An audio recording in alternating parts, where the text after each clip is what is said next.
এবারে ভিডিওটা আমরা বানাবো হচ্ছে কিভাবে একটা প্রপোজাল দিতে হয় একটা ই কমার্স কোম্পানিকে ই কমার্সের জন্য, অর্থাৎ এসইও পারপোজে। তো আমরা সেরকম একটা প্রপোজাল আপনাদেরকে দেখাবো যাতে আপনারা নিজেরা তৈরি করতে পারেন। ওকে, তো এখানে আমরা এই ওয়েবসাইটটা যদি দেখি, এটা টোটালি এদের হচ্ছে আপনার ই কমার্স প্লাস কোম্পানি দুইটা একসাথে। তো এরকম একটা সাইটের এসইও করা এবং তাদের করা। সো এটার প্রপোজাল দিছিলাম, বাট অ্যাকচুয়ালি কাজটা পাওয়া হয়নি, কিন্তু প্রপোজাল দিছিলাম। আমি সেই জিনিসটি আপনাদেরকে দেখাবো। তো আমরা যদি এখানে যাই, আমাদের বেসিক্যালি এখানে দুইটা, একটা হচ্ছে এখানে একটা প্ল্যান আছে এক্সিস্টিং ডাটা, যেগুলো নিয়ে আমি রিসার্চ করছিলাম। এটা হচ্ছে তাদের প্রপোজালটা, যেটা আমার কোম্পানি নেক্সট ইয়ার থেকে যায়। সো এই ডাটাটা আমি ডাউনলোড করছিলাম হচ্ছে এসিএমরাশ অথবা এইচরেফ, যে কোনো একটা টুল থেকে হয়তো ডাউনলোড করছিলাম, যেটাই হোক না কেন। এটা কঠিন কিছু না, আপনারা নিজেরা চাইলে ডাউনলোড করে নিতে পারেন। এবং কোন কোন পেজের, যেহেতু পেজের ডাটা, সো ডেফিনেটলি আমার কাছে মনে হচ্ছে আমি এটা এই স্টেপ থেকে ডাউনলোড করেছিলাম।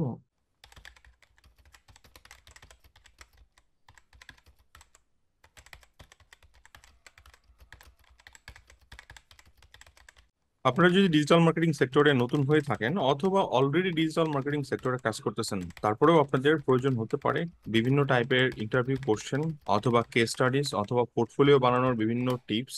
এছাড়া আপনাদের প্রয়োজন হবে কিভাবে মার্কেটিং প্ল্যান বানাতে হয়, বাজেট রেডি করতে হয়, অথবা আপনাদের তৈরি করতে হতে পারে বিভিন্ন ক্লায়েন্টের পিস ফাইল।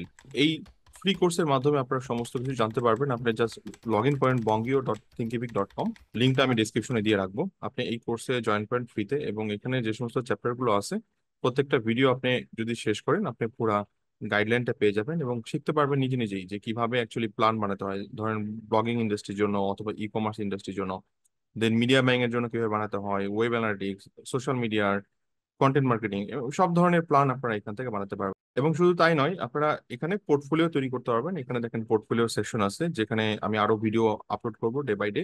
এছাড়া ইন্টারভিউ কোশ্চেন গুলো পাবেন, এবং শুধু তাই নয়, এখানে কেস স্টাডি সলভ করতে পারবেন যেগুলো ইন্টারভিউতে কোশ্চেন করা হয়। সো এখনই দেরি না করে এখনই জয়েন করুন বঙ্গীয়র এই ফ্রি কোর্সে। লিঙ্কটা ডিসক্রিপশনে দেওয়া থাকবে। ধন্যবাদ সবাইকে।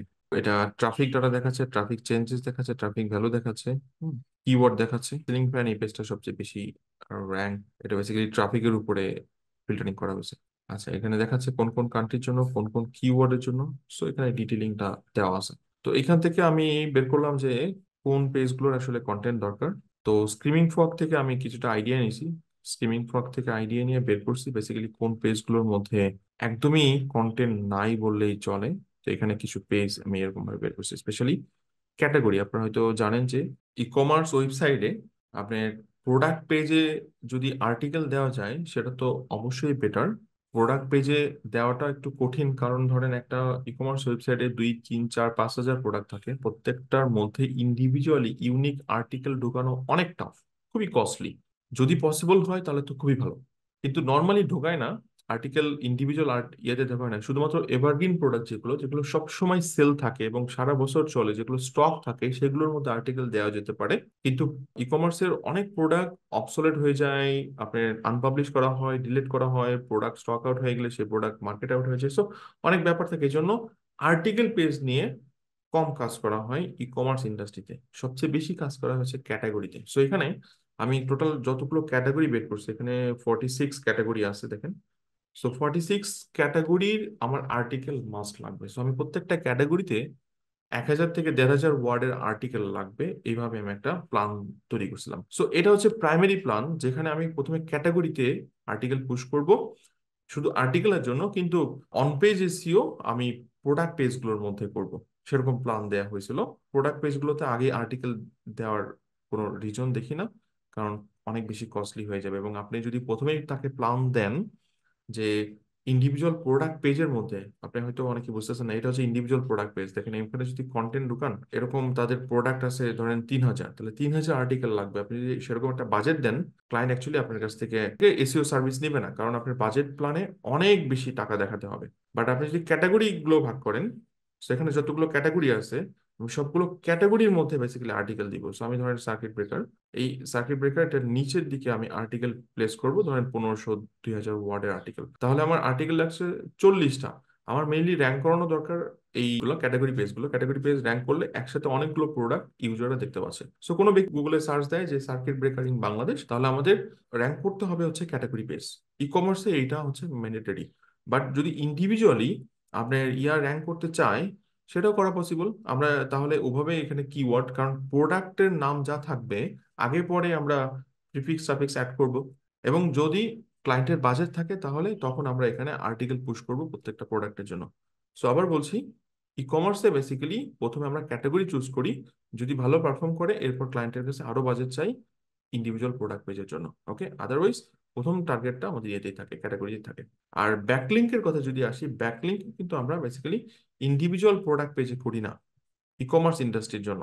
আমরা কোথায় করি? আমরা বেসিক্যালি করি ক্যাটাগরির মধ্যে, হোম পেজের মধ্যে।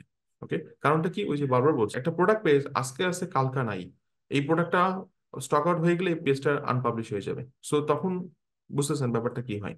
আর টেকনিক্যাল এসইও এখানে অনেক important. So Google search console regular check করা, প্রতি উইকলি রিপোর্ট জেনারেট করা এবং চেক করা। এবং যেহেতু ই কমার্সের সবচেয়ে বড় বাধা হচ্ছে প্রচুর পরিমাণ প্রোডাক্ট স্টক আউট হওয়া, পেজ আনপাবলিশ হওয়া অথবা ডিলিট হওয়া, তাহলে 404 পেজের সংখ্যা বেড়ে যায়। তো সেক্ষেত্রে অবশ্যই আপনাকে টেকনিক্যাল এসইওতে খুব বেশি জোর দিতে হয়। সো আমি প্রপোজালটা দেখাই, তাহলে আপনারা আইডিয়াটা পাবেন। সো এটা হচ্ছে আমার প্রপোজাল, এটা 21-এ দিয়েছিলাম। এটা হচ্ছে, সো এটা প্রথমেই দেখেন আমাদের বিবরণ যে অ্যাকচুয়ালি আমরা কারা। সো নেক্সট ইয়ার এটা বেসিক্যালি আমার মার্কেটিং এজেন্সি কোম্পানি। দেন আমরা কি করি সেটার একটা আইডিয়া দেওয়া হয়েছে, আপনারা আপনার মতো করে সুন্দর করে বানাবেন। আমি বলে দিছি যে কিভাবে বানাবেন। আপনি একটু গুগলে সার্চ দেন যে কোম্পানি প্রোফাইল স্লাইড, তো আপনি কোম্পানি প্রোফাইলের স্লাইড বানিয়ে নিতে পারেন। দেন এসএসজির কি দরকার? তো আমরা দেখতে পাচ্ছি যে 1200+ পেজ ইন্ডেক্স আছে গুগলে। গুগলে ইন্ডেক্স কিভাবে চেক করতে হয় আপনারা জানেন, না হলে আমাদের এসইও কোর্স আপনাদের শেষ করতে হবে, তখন যে পাবেন। দেন 500+ প্রোডাক্ট আছে। তখন আমি যখন দেখছিলাম তখন 500+ ছিল, এখন দেখতেছি 750-এর মতো দেখলাম, রাইট? এরকম ছিল। আচ্ছা, 734টা প্রোডাক্ট এখানে অ্যাভেলেবেল দেখাচ্ছে। 50টা+ ক্যাটাগরি, স্ট্যাটিক পেজ আছে এতগুলো। তাহলে সেগুলো কি করতে হবে? টাইটেল, মেটা ডেসক্রিপশন, সেগুলো আমাদের কাজ করতে হবে। আমাদের একটা সেই সাথে ব্লগ নিয়ে কাজ করতে হবে। তার মানে এখানে ব্লগের একটা প্ল্যান আমি ঢুকাবো পরবর্তীতে, বাট ফার্স্ট প্ল্যানে আমি ব্লগের আইডিয়া রাখিনি, জাস্ট এমনি রাখছি, কিন্তু বাজেট দেইনি। আপনারা দেখলে বুঝতে পারবেন, কারণ ওই যে বলছিলাম প্রথমে যদি আপনি কন্টেন্টের জন্য বেশি টাকা দেখান তাহলে ক্লায়েন্ট আপনাকে কাজটা দিবে না। শুরুর দিকে আপনি ক্লায়েন্টকে কনভিন্স করতে হবে একটা কম টাকার প্যাকেজ, আমরা বলি না মানে লো ভ্যালু দিয়ে ঢোকা, পরে হাই ভ্যালুতে কনভার্ট করা। সো এই ক্লায়েন্ট ধরেন আমি 50,000 টাকা করে নিলাম, তারা কিছু রেজাল্ট দেখতেছে, এরপরে বললাম যে এই কাজ করতে হবে, আমার আরো বাজেট লাগবে, তখন বাজেট আপনি পাবেন। বাট শুরুতেই আপনি বড় বাজেট দিয়ে কনভার্ট করতে পারবেন না। এই জন্য লো ভ্যালু অথবা লো টিকিট থেকে হাই টিকিটে কনভার্ট করতে হবে। সো সবসময় চিন্তা করবেন লো টিকিটে ঢোকার। ওকে, এখানে যদি আসি, এখানে আসলে আচ্ছা আমি এখানে দিছিলাম, এটা কম আর্টিকেলের জন্য দিছি। সো এখানে কি কি দিব দেখেন। আমরা কি করব? এসইও অডিট, তারপর 700 পেজের কাজ করব, কিওয়ার্ড রিসার্চ করব, অন পেজ করব, প্রত্যেকটা পেজে সাইটেশন ব্যাকলিংক করব, টেকনিক্যাল এসইও করব, আর্টিকেল দিব ক্যাটাগরি পেজের মধ্যে, এবং অডিট রিপোর্ট দিব। এবং এখানে দেখেন প্রতি মাসে 50,000 টাকা, বাংলাদেশ মার্কেটের জন্য প্রতি মাসে 50,000 টাকা করে দেবো। তাহলে আমার 3 মাসে আমাদের ইনকাম হচ্ছে 1.5 লাখ টাকা অ্যাজ এ এজেন্সি হিসাবে। আর্টিকেলের জন্য আমরা ধরছি 60টা আর্টিকেল লাগবে, কারণ ওই যে আমি বলছিলাম যে 46 হচ্ছে আমার ক্যাটাগরি পেজ, আর 10টার মতো হচ্ছে আপনার স্ট্যাটিক পেজ আছে, তাহলে টোটাল 60টার মতো এদিক ওদিক হবে। এবং প্রতিটা আর্টিকেল পেজে আপনার 2,000 টাকা করে। সো 60টা আর্টিকেল আমার এখানে দেখেন 1,000 ওয়ার্ড আর্টিকেল 2,000 টাকা, মানে প্রতি ওয়ার্ড 2 টাকা করে নিচ্ছি। আপনি এটা কম বেশি করে নিতে পারেন, 1 টাকা নিতে পারেন, 1.5 টাকা নিতে পারেন, সেটা আপনার উপর ডিপেন্ড করবে। ওকে, দেন ব্লগ আর্টিকেল, যেহেতু আমার ব্লগের মধ্যে কন্টেন্ট ঢুকবে, আপনি এটা কিভাবে ব্লগের প্ল্যান বানাতে হয় আমি অলরেডি আপনাদের দেখা দিয়েছি, কিভাবে ব্লগ সাজাবেন 6 মাস, সেটা আপনি দেখাইছেন, দেখানো হয়ে গেছে। লোকাল এসইওতে কিভাবে আপনি স্টেজ হয়ে সাজাবেন সেটা দেখাইছি। আমি এবার দেখাচ্ছি প্রপোজাল কিভাবে তৈরি করতে হয়। সো এই তিনটাকে একটা কোম্পানির জন্য যদি অ্যাকুমুলেট করেন, আমার মনে হয় আপনি বুঝতে পারছেন। সো যে কোনো কোম্পানির জন্য আপনি আলাদা আলাদা রিপোর্ট তৈরি করতে পারবেন এবং সেগুলোকে ক্লায়েন্টের সেন্ড করতে পারবেন। ক্লায়েন্ট কনভার্ট হওয়ার জন্য বেস্ট, যত বেশি ডাটা নির্ভর প্রপোজাল দিবেন ক্লায়েন্ট তত ভালোভাবে আপনার কাছে কনভার্ট হবে। ওকে, এখানে ব্লগ আর্টিকেল আমি প্রতি মাসে 12টা করে, 3 × 36টা আর্টিকেল যাবে 3 মাসে ব্লগের মধ্যে, 2,000 টাকা করে প্রতিটা কন্টেন্ট। সো 72 জায়গায় টোটাল আমার 3,42,000 টাকাটা বাজেট ছিল এই ক্লায়েন্টের জন্য। যদিও আমি কাজটা পাইনি, কারণ মেবি তাদের বাজেট ছিল না, কারণ আমি দেখতেই পাচ্ছি যে তাদের ওয়েবসাইটে কোনো এসইও ওভাবে করা হয় না। এসইও এজেন্সি যদি এই কাজ করতো, আমি কনফার্ম তারা আমার মতো করেই প্রত্যেকটা ক্যাটাগরির মধ্যে আর্টিকেল ঢুকাইতো, কারণ এটা বেসিক জিনিস, এটা সবাই পারে, সবাই বোঝে।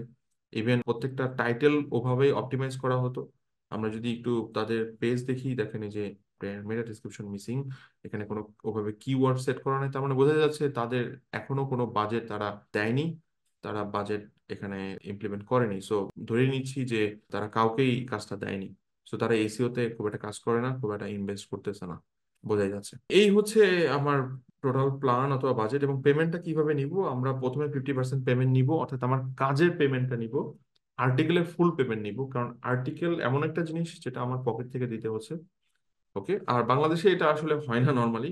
যেটা হয় প্রতি, সরি, মান্থলি অ্যাকচুয়ালি বিল জেনারেট করে দিতে হয়, ইনভয়েস দিতে হয়। এটা বিল অ্যাপ্রুভ হতে 2 থেকে 3 মাস লেগে যায়।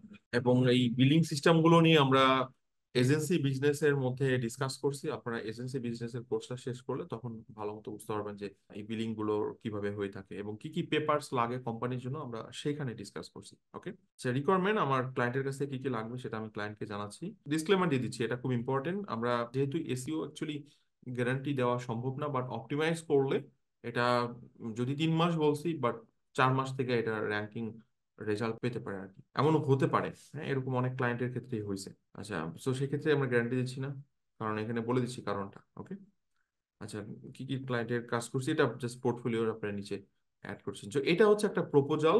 সো একটা ক্লায়েন্টের জন্য কি কি দরকার, একটা অডিট রিপোর্ট দরকার, একটা অ্যাকশন প্ল্যান দরকার, ব্লগের অ্যাকশন প্ল্যান দরকার, ওয়েবসাইট অ্যাকশন প্ল্যান দরকার, ব্লগের অ্যাকশন প্ল্যান দরকার, এবং একটা প্রপোজাল দরকার যেটার মধ্যে আপনার কোম্পানি, আপনার বাজেট এবং আপনি ডিটেলিং একটা সামারি করে দিচ্ছেন যে এতগুলো পেজ নিয়ে কাজ করব, আমরা অডিট থেকে দেখতে পাইছি এই এই অবস্থা।